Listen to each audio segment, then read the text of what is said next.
Hi everyone, welcome to Tempt IAS. So इस video में हम 15 एंड 16 फरवरी का पीआईबी देखेंगे। क्या क्या चीज़ इंपॉर्टेंट है। ओके, जो हमारे UPSC CSC and state PSC के state affairs and the current affair के साथ साथ जो इंटरनेशनल अफेयर्स होते हैं और मिनिस्ट्रीज के जो डेली बेसिस में वर्क होते हैं, ठीक है, डिफरेंट स्कीम्स लॉन्च करते हैं। सो इन सब चीज़ों के बारे में अभी स्टडी करने वाले हैं। सो आज की इंपॉर्टेंट पीआईबीज देख लेते हैं। क्या क्या इंपॉर्टेंट पीआईबीज जो हमें आज डिस्कस करनी है। सबसे पहले स्किल डेवलपमेंट से रिलेटेड एक है, यहाँ पर जो हमारी गवर्नमेंट लॉन्च कर रही है Mahatma Gandhi national fellowship programme है, जो वो किससे रिलेटेड है वो सब स्टडी करेंगे। उसके बाद जो हमारे जो प्रधानमंत्री हैं, ओके, उन्होंने एक फाउंडेशन रखा है और ढेर सारे प्रोजेक्ट इनॉग्रेट किए हैं। कहाँ पे किए हैं? कोच्चि, जो कि केरला में है, तो उसके बारे में देखेंगे क्या चीज़ें हैं। उसके बाद यहाँ पर जो महाराजा सुहेलदेव मेमोरियल और जो डेवलपमेंट वर्क चल रहा है, ठीक है, उत्तर प्रदेश में, उसके बारे में देखेंगे। यहाँ पर महाराजा सुहेलदेव के बारे में डिस्कस करेंगे, कौन है ये। उसका जो चित्तौरा लेक है, जो झील है, उसके बारे में देखेंगे, जो हमारे एग्जाम पॉइंट ऑफ व्यू से इम्पोर्टेंट है।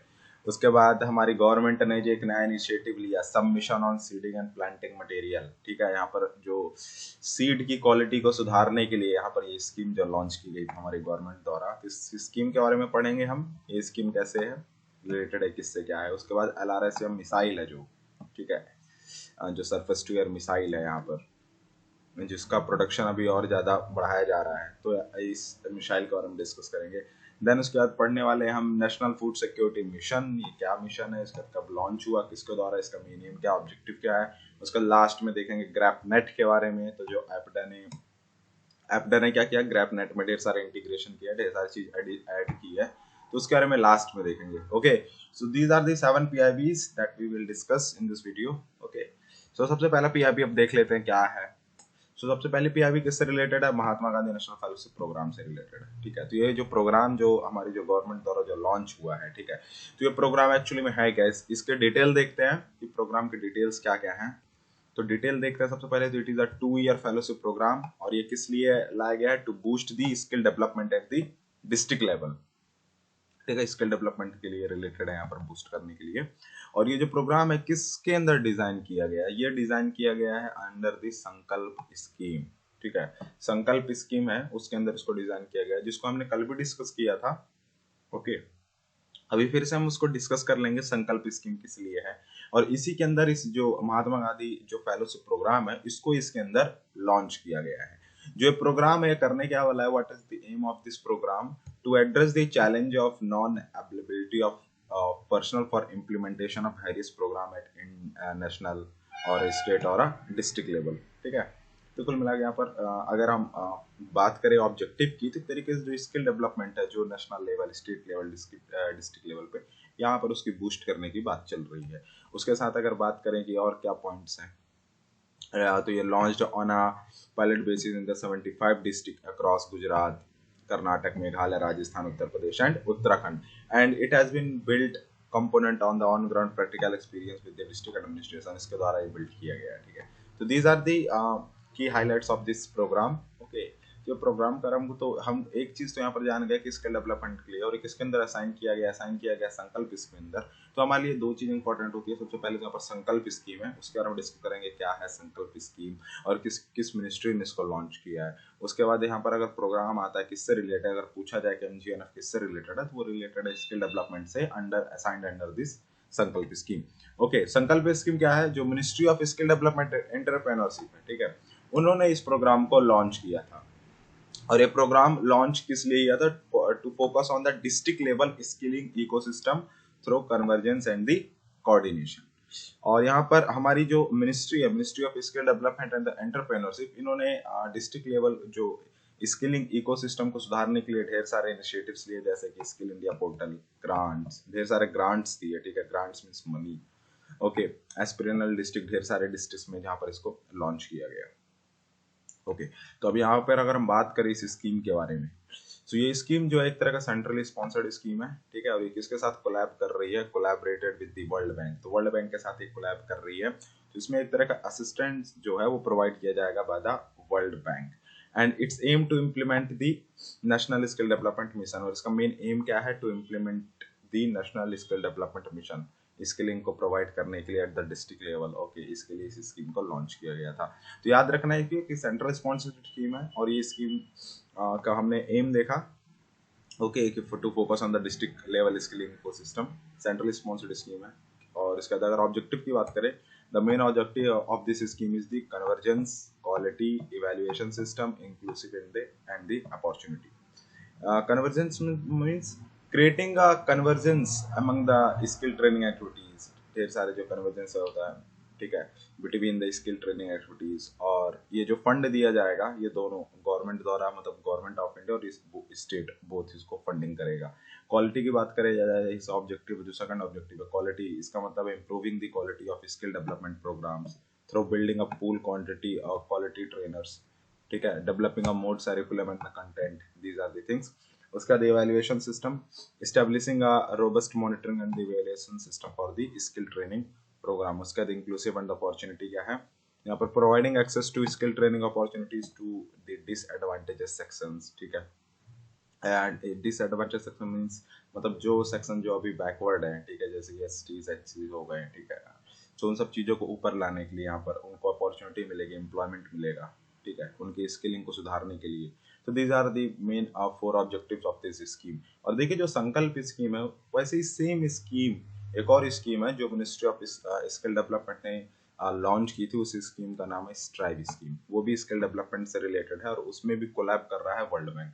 ये स्कीम इसलिए इंपॉर्टेंट है यहाँ पर क्योंकि इसको वर्ल्ड बैंक असिस्ट कर रहा है। ओके, जो स्कीम जो वर्ल्ड बैंक द्वारा असिस्ट होती है तो उस पर एक थोड़ा सा इंपॉर्टेंट पॉइंट ऑफ व्यू बन जाता है, इसलिए यहाँ पर इसको डिस्कस कर रहे हैं, ठीक है। उसके बाद अगर देखा जाए अंडर द संकल्प 4 की रिजल्ट है भी, अगर हम जब संकल्प स्कीम लॉन्च किया गया, ठीक है, तो उसके बाद जो 4 की एरियाज आइडेंटिफाई किए गए जहां पर वर्क करना है इस स्कीम को, तो वो कौन कौन सी था, इंस्टीट्यूशनल स्ट्रेंथिंग, सबसे पहले तो इंस्टीट्यूशनल को स्ट्रेंथ करना, उसके बाद quality assurance for a skill development programme, okay, inclusion of marginalised population skill development, expanding skill through the private public private partnership. These are the 4 key areas. These are the 4 key areas that notified by this under this scheme, जहाँ पर इसको work किया जा रहा है, ये scheme वहाँ पर चलाई जा रही है, इस तरीके से सब चीज़ों को सुधारा जाएगा ताकि स्किल डेवलपमेंट हो। सो हम यहाँ पर हमने संकल्प स्कीम हमने रीड कर लिया, यहाँ पर एमजीएनएफ के बारे में हमने देख लिया कि इसके संकल्प इसके अंदर असाइन है। उसका जो सेकंड है हमारा जो पीआईबी से रिलेटेड था, वो रिलेटेड था फाउंडेशन। ओके, हमारे जो प्रधानमंत्री हैं उन्होंने क्या किया, केरला में 2-3 चीज़ों का फाउंडेशन रखा है। फाउंडेशन कौन कौन सी चीज़ों का रखा है, सबसे पहला फाउंडेशन की बात करें उन्होंने इनॉग्रेट किया है, सबसे पहली चीज़ इनॉग्रेट किया वो किया propylene derivative petrochemical project. Okay, तो यहाँ पर इस चीज़ का इनॉग्रेशन हुआ है जो कहाँ पे है, अभी कोची पे सेटअप किया गया। हमारे लिए ये इंपॉर्टेंट नहीं है कि ये सेटअप किया गया, इंपॉर्टेंट ये है कि पेट्रोकेमिकल क्या होता है, ठीक है। तो पेट्रोकेमिकल के बारे में हम पढ़ते हैं, ठीक है, पेट्रोकेमिकल्स क्या होते हैं, किस तरीके से हमारी इकोनॉमी में हेल्पफुल होंगे। ओके, तो पेट्रोकेमिकल तो पढ़ेंगे, उसके साथ साथ एक चीज का और इनॉग्रेशन हुआ है केरला में जो हमारे प्रधानमंत्री जी ने किया है। वो क्या किया है, इंटरनेशनल क्रूज टर्मिनल, ठीक है, इन कोची, या जिस टर्मिनल का नाम है, जो क्रूज टर्मिनल है उसका नाम है सगारिका। तो यहाँ पर सगारिका इंटरनेशनल क्रूज टर्मिनल जो कि इनॉग्रेट किया गया है इन कोची में। तो these are the 2 important inauguration. Okay, तो यहाँ पर हमें पढ़ना क्या है, तो इनॉग्रेशन तो है यहाँ पर जो इंटरनेशनल क्रूज टर्मिनल का, लेकिन हमारे लिए इंपॉर्टेंट पर्सपेक्टिव यहाँ पर हो जाता है प्रोपिलीन डेरिवेटिव पेट्रोकेमिकल प्रोजेक्ट का। सो यहाँ पर हम पेट्रोकेमिकल के बारे में स्टडी करेंगे, पेट्रोकेमिकल्स होता क्या है। पेट्रोकेमिकल्स क्या होते हैं, एक तरह का केमिकल प्रोडक्ट होता है जो कहाँ से ऑब्टेन किया जाता है, obtain from the petroleum by refining, petroleum के रिफाइनिंग के द्वारा ये प्रोडक्ट को ऑब्टेन किया जाता है। देखिए 2 तरह के पेट्रोकेमिकल्स होते हैं, ओलेफिन्स और दूसरा होता है एरोमेटिक्स, ठीक है। जो ओलेफिन्स होते हैं, ओलेफिन्स में 2 तरह के कॉम्पोजिशन होता है ओलेफिन्स में, इथाइल एंड प्रोपिलीन, ठीक है। तो इथाइलिन एंड द प्रोपिलीन मिलके ओलेफिन्स बनाते हैं। तो इसके अंदर 2 कॉम्पोजिशन होते हैं ओलेफिन्स के अंदर। और एरोमेटिक्स क्या क्या क्या इंक्लूड करता है अपने अंदर, कौन कौन सी कॉम्पोजिशन रखता है, तो एरोमेटिक्स रखता है benzene, toluene, xylene and the isomers. तो these are the isomers, xylene isomers, ठीक है। तो एरोमेटिक्स के अंदर इतने सारी चीज का कंपोजिशन होता है। तो कभी कभी क्वेश्चन पूछ लेता है ओलेफिन्स क्या है, पेट्रोकेमिकल है, केमिकल है, पेट्रोलियम प्रोडक्ट है। तो आपको याद रखने का ओलेफिन्स क्या है एंड एरोमेटिक्स क्या है और ओलेफिन्स के अंदर कौन कौन सी चीज इंक्लूड होती है, ठीक है। अगर हम बात करें कि ये जो ओलेफिन्स और एरोमेटिक्स है प्रोड्यूस कैसे होते हैं, ठीक है, क्योंकि ये दोनों तो पेट्रोकेमिकल्स है, these are the 2 most common petrochemicals, ठीक है। सो यहाँ पर जो ऑयल रिफाइनरीज है, जो ऑयल रिफाइनरीज ये प्रोड्यूस करते हैं ओलिफिन्स को एंड ऑरोमेटिक्स को। ऑयल रिफाइनरीज जितने भी हमारी इंडिया में, वो क्या करती हैं, इनको प्रोड्यूस करती हैं। और प्रोड्यूस कैसे होती है? By the fluid catalytic cracking of petroleum fractions, ठीक है, इसके द्वारा ये दोनों को प्रोड्यूस किया जाता है। जो केमिकल प्लांट्स है हमारे पूरे इंडिया में, जहाँ जहाँ पर केमिकल प्लांट सेटअप किया गया है, वो प्रोड्यूस करती हैं chemical plants produce olefins by stream cracking of a natural gas liquid like ethane and propane. इसके द्वारा ओलिफिन्स को प्रोड्यूस किया जाता है, ठीक है। जितने भी केमिकल प्लांट्स हैं वो प्रोड्यूस करते हैं ओलिफिन्स को, किसके द्वारा? Bye steam cracking of natural gas liquid. और कौन से नेचुरल गैस लिक्विड है? जैसे कि इथेन एंड प्रोपेन। और जो एरोमेटिक्स है वो कैसे प्रोड्यूस होता है? Aromatics are produced by the catalytic reforming of naphtha, ठीक है। नैप्था को कैटेलिट रिफॉर्म के द्वारा एरोमेटिक्स को प्रोड्यूस किया जाता है। और ये दोनों यूजफुल कैसे हैं, कहाँ कहाँ पे काम आते हैं, वो देख लेते हैं। जो ओलिफिन्स एरोमेटिक्स होते हैं are the building block for a wide range of materials such as used in the solvents, detergents, adhesives. Olefins are the, अगर हम ओलिफिन्स की बात करें तो olefin are the basis for polymers, oligomers used in the plastic, resins, fibres, elastomers, lubricant, gels, इसमें सब में olefins का यूज होता है, ठीक है। अगर हम ग्लोबली देखें, जो इथाइलिन प्रोडक्शन है, अगर 2019 का देखें तो globally ethylene production was 190 million tons and the propylene was 120 million tons in 2019। अगर पेट्रोकेमिकल इंडस्ट्री की बात की जाए, अगर ग्लोबल सिनेरियो देखा जाए तो the largest petrochemical industries are located in the USA and the western Europe. और जो major growth in the new production capacity is in the Middle East and Asia. अगर ग्रोथ देखा जाए तो यहाँ ये तो देखिए लार्जेस्ट तो है USA and the western Europe, ये तो लार्जेस्ट है, लेकिन अगर ग्रोथ देखा जाए किस तरीके से पेट्रोकेमिकल सेक्टर बढ़ रहा है, तो यहाँ पर सबसे ज्यादा ग्रोथ देखी जा रही है middle East and the Asia में। और जो प्रोपिलीन होता है, ठीक है, जो प्रोपिलीन होता है is a very versatile petrochemical used in the manufacture of many common household including alkyl yarns, chemical solvents, cleaner, shampoo, इन सब चीजों पे प्रोपिलीन का यूज किया जाता है। Propylene is used mainly to produce the propylene plastic for injection moulding, fibres and for manufacturing cumene used in a phenol production. तो propylene का इन सब चीजों में यूज होता है। तो हमने दो चीज तो देख ली यहाँ पर जो हमारे लिए इंपॉर्टेंट थी।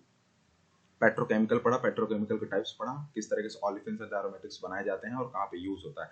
उसके साथ साथ हमने यहाँ पर प्रोपिलीन के बारे में भी पढ़ लिया, क्योंकि यहाँ पर दो टर्म थे, ठीक है, प्रोपिलीन एंड द पेट्रोकेमिकल्स, ठीक है। तो प्रोपिलीन का भी यूज देख लिया हमने यहाँ पर, और पेट्रोकेमिकल के बारे में हमने स्टडी कर लिया। उसके बाद हमारे जो इसी जो पीआईबी है, इस पे हमारे जो प्रधानमंत्री हैं, ठीक है, मिस्टर नरेंद्र मोदी, उन्होंने यहाँ पर टूरिज्म सेक्टर की बात कर रहे हैं। टूरिज्म सेक्टर पे बोल रहे हैं कि हमने बहुत सारे एफर्ट्स लगाए हैं to improve the tourism sector related infrastructure in Kerala. तो यहाँ पर टूरिज्म सेक्टर के लिए यहाँ पर हमारे जो प्रधानमंत्री वो कहते हैं कि हमने अपना वर्ल्ड टूरिज्म इंडेक्स जो होता है, ठीक है, जो किसके द्वारा रिलीज होता है वर्ल्ड इकोनॉमिक फोरम के द्वारा, ठीक है, जिसको हम आगे डिस्कस करने वाले हैं। तो उसमें उन्होंने बताया कि जो इंडिया है वो 65 से 34 पोजीशन में आ चुका है। तो इस तरीके से हमने अपना जो टूरिज्म सेक्टर है, जो टूरिज्म है, हमने उसको भी सुधारा है, यहाँ पर वो बात कर रहे हैं। तो यहाँ पर जो 65 से जो 34 पोजीशन की गई है, तो इसके बारे में जो रैंकिंग है यहाँ पर प्रधानमंत्री जी इसके बारे में बता रहे हैं। तो वर्ल्ड टूरिज्म इंडेक्स के बारे में देखते हैं। देखिए जो डायग्राम है यहाँ पर, देखिए जो वर्ल्ड टूरिज्म इंडेक्स है जो हमारा, ठीक है, वर्ल्ड टूरिज्म इंडेक्स जो कि किसके द्वारा रिलीज होता है? वर्ल्ड इकोनॉमिक फोरम के द्वारा रिलीज होता है। ये 140 कंट्रीज हैं, 140 इकोनॉमिक्स, ठीक है। तो जो 140 कंट्रीज हैं हमारी जो इंडिया नहीं पूरे वर्ल्ड पे, ठीक है। तो 140 कंट्रीज हैं, यहाँ पर उनके बीच में क्या होता है? कंपटीशन होता है 140 कंट्रीज के बीच में। वर्ल्ड इकोनॉमिक फोरम क्या करता है? यहाँ पर देखिए 4 सब इंडेक्स होते हैं।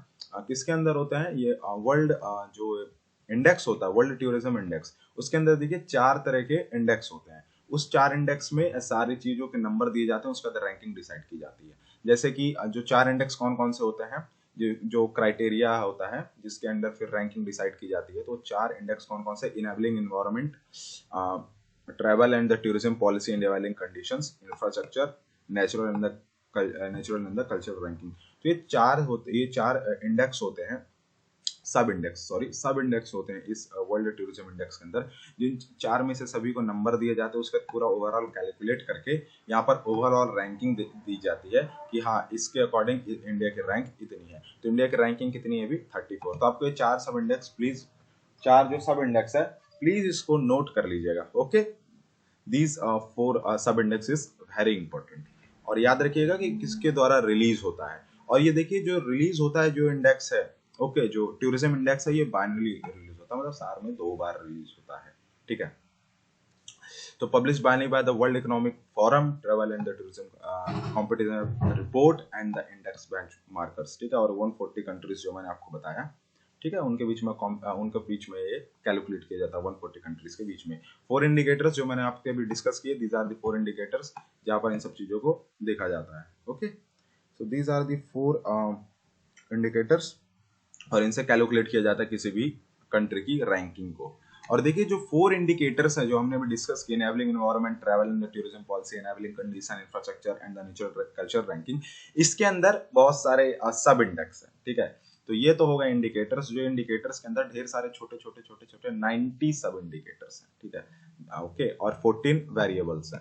14 वेरिएबल्स मतलब समझा देता हूँ। देखिए जो 14 वेरिएबल्स है उसका मतलब ये है कि देखिए पहला देखिए हमने जो इंडिकेटर्स पढ़ा वो क्या पढ़ा, इनेबलिंग एनवायरनमेंट। इनेबलिंग एनवायरनमेंट के अंदर इस तरीके से के अंदर इनेबलिंग एनवायरनमेंट के अंदर ये 5 क्या है, 5 इसके अंदर छोटे छोटे पिलर्स हैं, ठीक है, जिनको कहते हैं वेरिएबल्स, ठीक है। कुल मिला के इस तरीके से 14 वेरिएबल्स हैं, ओके। तो 4 जो इंडिकेटर्स उनके अंदर पूरे कुल मिला के 14 वेरिएबल्स है, जिसमें से 5 वेरिएबल्स इनेबलिंग एनवायरनमेंट के अंदर है, उसके बाद 4 इसके अंदर है travel and the tourism and the travel policy के अंदर, उसके बाद 3 इसके अंदर है, उसके बाद 2 नेचर एंड कल्चर रिसोर्स, कुल मिला के 14 वेरिएबल्स हो गए। और इन 14 वेरिएबल्स के अंदर 90 सब इंडिकेटर्स हैं। तो आप लोग को क्या याद रखना है, बस आपको यहाँ पर इंडिकेटर याद रखने हैं जो कि हमारे लिए इंपॉर्टेंट है, ठीक है।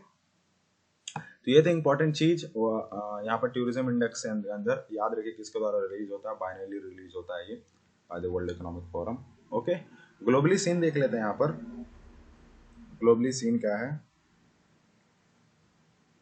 सो ग्लोबली सीन की अगर हम बात करें यहाँ पर, तो यहाँ पर ग्लोबली सीन की अगर देखें तो यहाँ पर जो Spain, France, Germany and Japan and the US है, these are the world most travel ready nations, ठीक है। तो यहाँ पर सबसे ज्यादा देखा जाए कि टूरिज्म सेक्टर यहाँ पर बहुत ज्यादा है, ओके। उसके साथ साथ अगर हम देखें कि अगर जापान जो है, अगर एशिया की बात करें तो जापान जो है यहाँ पर, जापान यहाँ पर क्या है, Japan remain the Asia most competitive travel and the tourism economy and ranking 4। तो जापान यहाँ पर अगर एशिया की बात करें तो यहाँ पर जापान रैंक 4 करता है। और यहाँ पर सबसे ज्यादा अगर टूरिज्म की बात करें तो जापान एशिया में रैंक 4 मतलब एशिया में सबसे ज्यादा most competitive travel and tourism economy है। और China is the largest travel and tourism economy in the Asia Pacific and the 13 most competitive globally, okay. तो हमने यहाँ पर ग्लोबल सिनेरियो देख लिया, इंडिया की रैंक देख लिया, इंडेक्स के बारे में पढ़ लिया, ओके। तो यहाँ पर हमारे जो प्रधानमंत्री उन्होंने ये डिस्कस किया।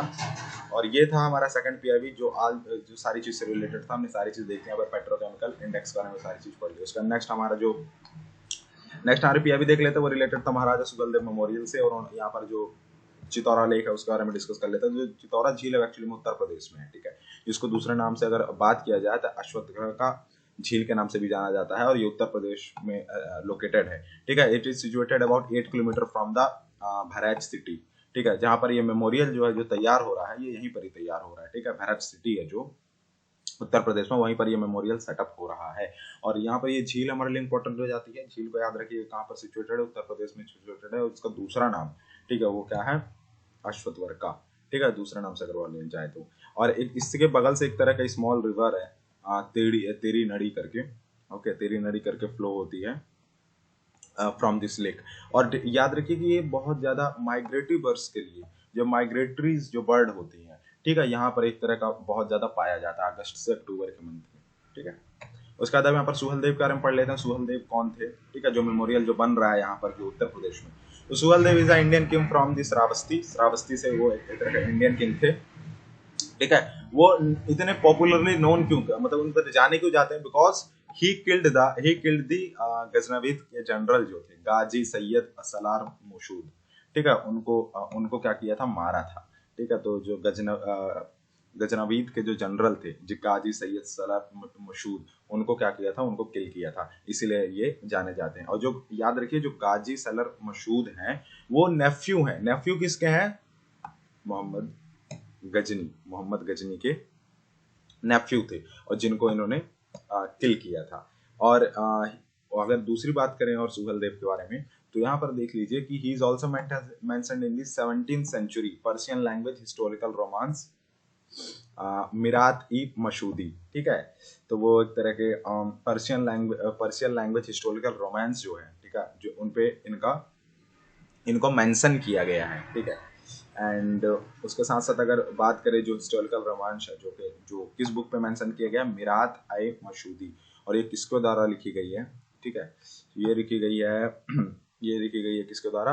रिटन बाय दी अबुद उर रहमान चिश्ती के द्वारा, जो कि मुगल एम्परर जहांगीर के रीजन के हैं। ठीक है, मतलब उस टाइम वो जहांगीर के दरबार में थे, तो उन्होंने इनके बारे में लिखा है, उनकी बायोग्राफी के बारे में, उस पर रोमांस के बारे में भी है थोड़ा सा। उसके बाद यहाँ पर उनकी बायोग्राफी के बारे में है। तो आपको इस बुक के बारे में याद रखना होगा, मिरात ए मशूदी किससे रिलेटेड बुक है, और शलार मशूद से जो, ठीक है, शलार मशूद है। ठीक है, सो उन्होंने उनकी एक बायोग्राफी जो लिखी गई है, किसके द्वारा लिखी गई है? अबुद उर रहमान चिश्ती के द्वारा लिखी गई है।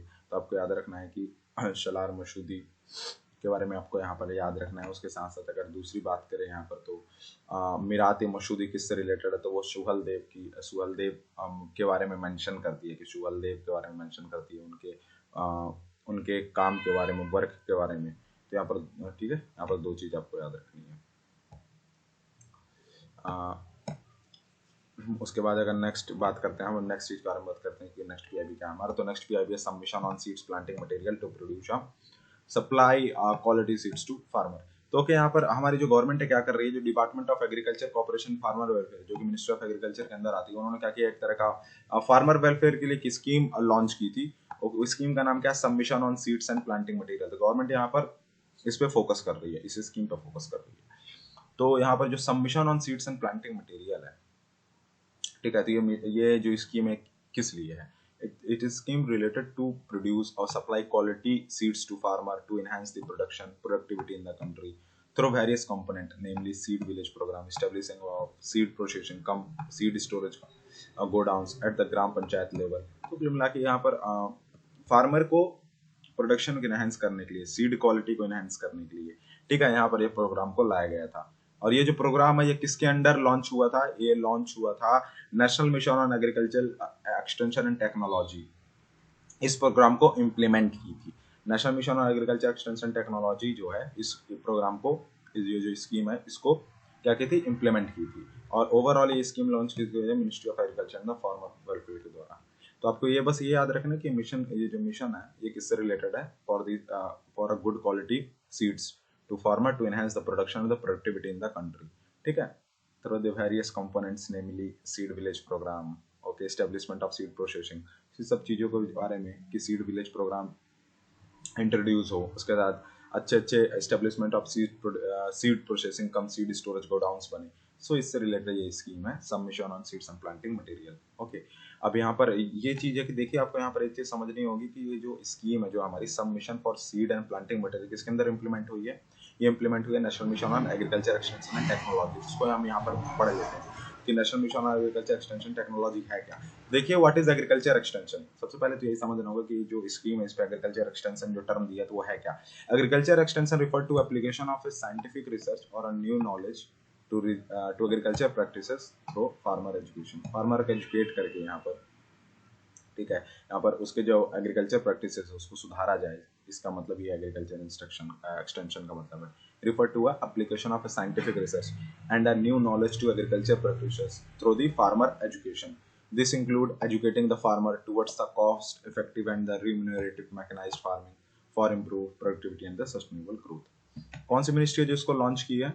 Ministry department of agriculture corporation, ministry of agriculture farmer welfare. Ministry of, इसका मतलब यही है कि ministry of agriculture farmer welfare के अंदर डिपार्टमेंट आता है, डिपार्टमेंट ऑफ एग्रीकल्चर, वो इसको लॉन्च की थी इस स्कीम को। अगर हम देखें यहाँ पर aim of this mission is to restructure and strengthen the agriculture extension to enable the delivery of appropriate technology and improve the agronomic practices to the farmer। अब देखिए इस जो मिशन है हमारे, इसके अंदर 4 कंपोनेंट है।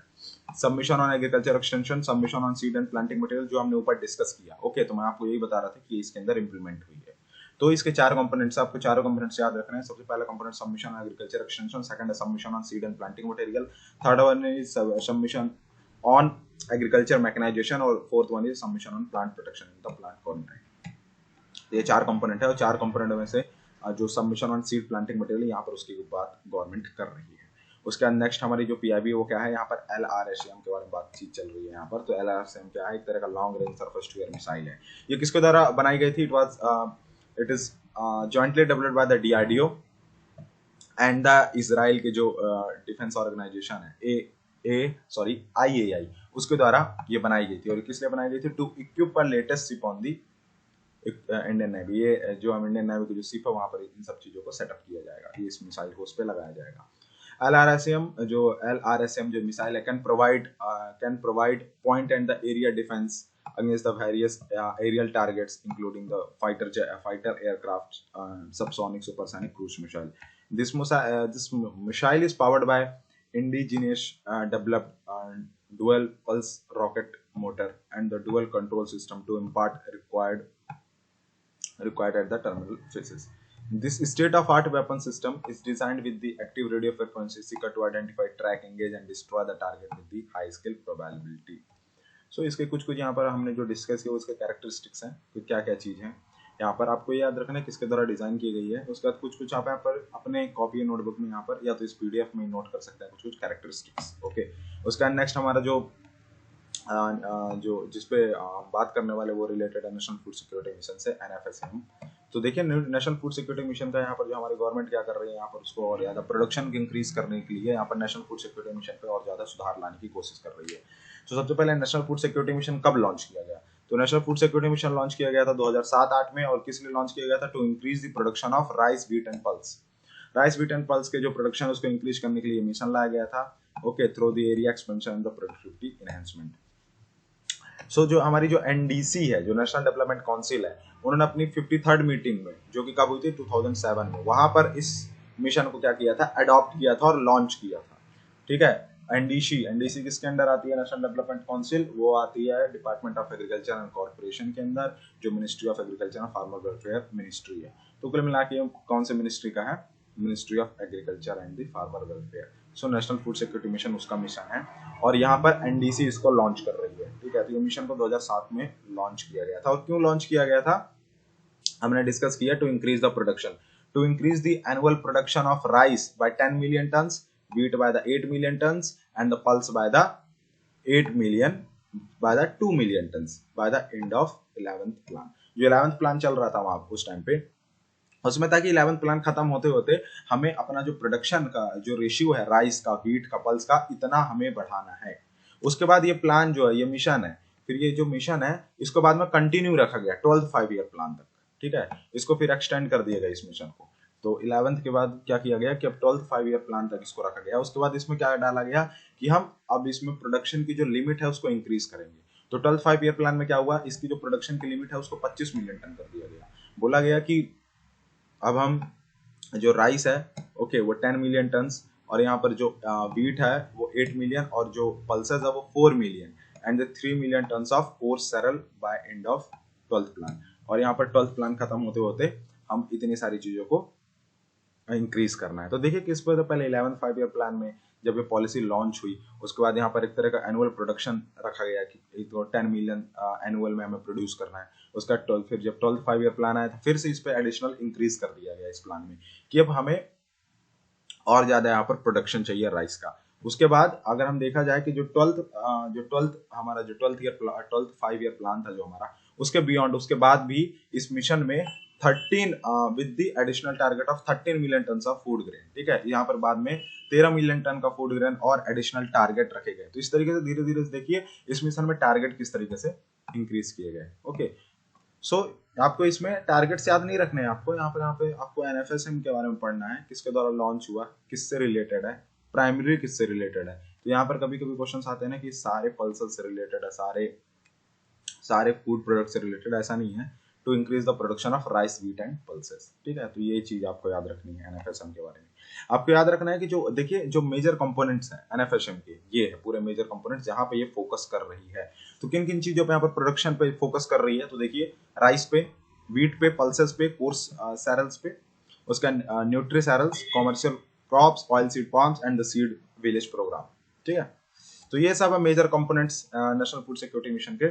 उसके बाद देखिए अभी करंटली अगर देखा जाए कि नेशनल फूड सिक्योरिटी मिशन कहाँ कहाँ इंप्लीमेंट है, तो 28 स्टेट और 2 यूनियन टेरिटरी जो अभी भी बनी है, जम्मू कश्मीर एंड लद्दाख, यहाँ पे ये क्या है, इंप्लीमेंट है। उसके अंदर दिस मिशन देखा जाए, इस मिशन में और क्या क्या चीजें होने वाली, सीड डिस्ट्रीब्यूशन, हाइब्रिड क्वालिटी का सीड्स को डिस्ट्रीब्यूट किया जाएगा, farm machineries resources, conservation machineries tools, efficient water application tools, plant protection, nutrients management, cropping system based training to the farmer, ये सब चीज अंडर इस मिशन के अंदर किया जाएगा। तो ये था नेशनल फूड सिक्योरिटी मिशन से रिलेटेड। उसका लास्ट जो हमारे पीआईबी वो डिस्कस कर रहे हैं वो रिलेटेड है एपडा से। एपडा क्या है, कि agriculture processed food product and export development authority है, जो किसके अंडर आती है, अंडर आती है ministry of commerce and industry के अंदर ये आती है एपडा। तो एपडा यहाँ पर क्या कर रही है, जो ग्रैप नेट है, ठीक है, ग्रैप नेट एक तरह का क्या है बता देता हूँ। जो ग्रैप नेट है is a web based certification and the traceability software system for monitoring the fresh grab. Grab जो अंगूर होते हैं यहाँ पर उसको मॉनिटर करने के लिए ये ग्रैप नेट एक तरह का वेब बेस्ड सर्टिफिकेशन टेक्नोलॉजी और सॉफ्टवेयर सिस्टम लाया गया है। जो हमारी इंडिया जो एक्सपोर्ट करती है, ग्रैप्स अंगूर एक्सपोर्ट करती है from India to European Union, तो यहाँ पर उसको मॉनिटरिंग के लिए ग्रैप नेट लाया गया था। ठीक है, और यहाँ पर एपडा क्या कर रही है, एपडा क्या कर रही है, ढेर सारे इंटीग्रेशन कर रही है, adopt the blockchain and the cloud migration. ठीक है, तो इस तरीके से यहाँ पर जो ग्रैपनेट सिस्टम को, जो सॉफ्टवेयर सिस्टम है, इस पे ब्लॉकचेन टेक्नोलॉजी और क्लाउड माइग्रेशन, ठीक है, blockchain and the cloud migration को उसको इंटीग्रेट कर रही है, मतलब ग्रैपनेट के साथ मतलब अंदर सिस्टम को और ज्यादा स्ट्रॉन्ग कर रही है, ताकि क्या हो, ताकि सिक्योरिटी रहे। Okay, would ensure a secured, scalable and the cost effective interface for the all stakeholders in the export valuable chain। ठीक है, तो इसलिए यहाँ पर कर रही है। तो आपको समझ में आया होगा ग्रैप नेट किस चीज के लिए है, for monitoring the fresh grapes exporter from India to European Union. और इस तरीके से क्या करेगा, यहाँ पर एपडा क्या करेगी, यहाँ पर इस तरीके से जो ग्रैप्स की जो एक्सपोर्टिंग है उसका पूरी तरीके से मॉनिटरिंग कर पाए। ब्लॉकचेन क्या करेगा, यहाँ पर blockchain will help to track the all activities steps involved in the grapes life cycle process, right from the allocation of the farm production of crops to point out being delivered to the customer, deliver हो कि नहीं हो, उसका सारी चीज end to end सारी चीज यहाँ पर ब्लॉकचेन टेक्नोलॉजी इस तरीके से हेल्प कर देगी। ठीक है, यहाँ पर जो क्लाउड है, क्लाउड माइग्रेशन क्या होता है, देखिए हर किसी के फोन में क्लाउड स्टोरेज होता है। क्लाउड स्टोरेज का मतलब ये है कि आपका फोन खराब हो जाता है, कुछ भी हो जाता है, तो क्या होता है, क्लाउड क्या होता है, वो डाटा को स्टोर रखता है। तो यहाँ पर क्लाउड जो कंप्यूटिंग है इसकी बात चल रही है यहाँ पर। तो क्लाउड स्टोरेज आपको समझ में आएगा, हर किसी के फोन में होता है। ठीक है, तो इस तरीके से क्लाउड कंप्यूटिंग होता है। क्लाउड कंप्यूटिंग क्या होता है, is the delivery of computing service including servers, storage, database, networking, software, analytics, intelligence over internet to offer a faster innovation, flexible resources, economic of scale. ठीक है, तो क्लाउड कंप्यूटिंग एक तरह का पूरा डाटा स्टोर रखेगा। ओके, और यहाँ पर उसी डाटा का माइग्रेशन होगा, क्लाउड माइग्रेशन होगा, क्लाउड माइग्रेशन होगा उसी डाटा का एक जगह से दूसरे जगह में। ठीक है, मतलब इंडिया तो रखेगी ये डाटा उसका यूरोपियन यूनियन को, और जहाँ पर ये कंट्री पे एक्सपोर्ट करेगी वहां भी भेजेगी कि ये डाटा है। ठीक है, तो इस तरीके से यहाँ पर जो एक्सपोर्ट सेक्टर है उसको सुधारा जाएगा, इस और ग्रैप नेट को इस तरीके से इंटीग्रेट किया जाएगा। क्लाउड माइग्रेशन इज क्या है, एक तरह का प्रोसेस है, process of moving data application other business element to the cloud computing environment. ठीक है, तो क्लाउड कंप्यूटिंग को मैंने अभी डिस्कस किया क्या होता है, delivery of computing services including server, ये सब चीजें। ठीक है, तो एक तरह का क्लाउड में सारी चीजें स्टोर हो जाती है, उसके बाद उसको बाय इंटरनेट या फिर किसी माध्यम के द्वारा उसको किसी को सेंड किया जाता है, तो वो क्या होता है, एकदम तरीके से सिक्योर होता है। तो यहाँ पर ग्रैप नेट को सिक्योर करने के लिए और ज्यादा यहाँ पर ब्लॉकचेन और क्लाउड माइग्रेशन को इंटीग्रेट किया गया है। So these are the important PIBs of 15 and 16 February. And if you want the PDF of this video, you can get it from our description box. And if you like the video, please press the like button and subscribe our channel to get the daily info of PIB analysis. Thank you.